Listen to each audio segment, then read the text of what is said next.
Praise the Lord, ஹல்லேலூயா. இந்த 2025 வருடத்தில் நம்ம எங்கே வந்திருக்கோம் தெரியுமா? இன்றைக்கு 60வது நாள்.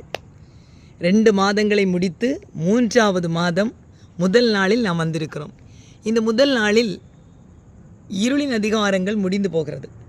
அப்படியானால் அந்த அமாவாசையெல்லாம் முடிஞ்சு ஒரு புது நிலா ஸ்டார்ட் ஆகுது.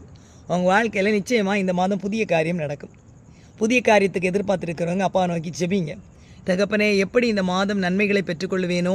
கடந்த 2 மாதங்கள் கடனோடு போராடினேன், கண்ணீரோடு போராடினேன், வியாதியோடு போராடினேன், வீட்டிற்காக போராடினேன், இடம் வாங்க வேண்டும் என்று போராடினேன் என்று சொல்லுறவங்களுக்கு எல்லாம் முடிவு.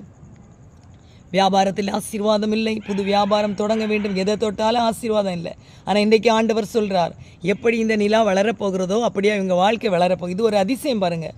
அது எப்படி வளர சின்னதாக இருக்கும்போது அப்படியே வளர்ந்து முழு நிலாவாகுது, அப்படியே இருளாகுது, இருள் முடிஞ்ச உடனே அதன் வளர்ச்சி ஆரம்பிக்கும். இதுபோல் நம்முடைய பிள்ளைகளும் எல்லா காரியங்களிலும் வளருவார்கள்.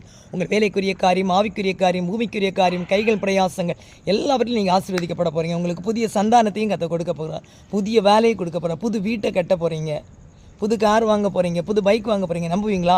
இயேசுவின் நாமத்தில் இவைகள் உங்கள் வாழ்வில் நடக்கும். யாக்கோபு 1:17 சொல்லி, நன்மையான இவைகள் ஜோதிகள் பிதாவிடத்திலிருந்து இறங்கி வருகிறது. ஷார்ட்டாக நான் உங்களுக்கு சொல்லியிருக்கேன். இன்றைக்கு நீங்கள் ஆசீர்வதிக்கப்படும்படிக்க கர்த்தரை நோக்கி மன்றாடுங்கள்.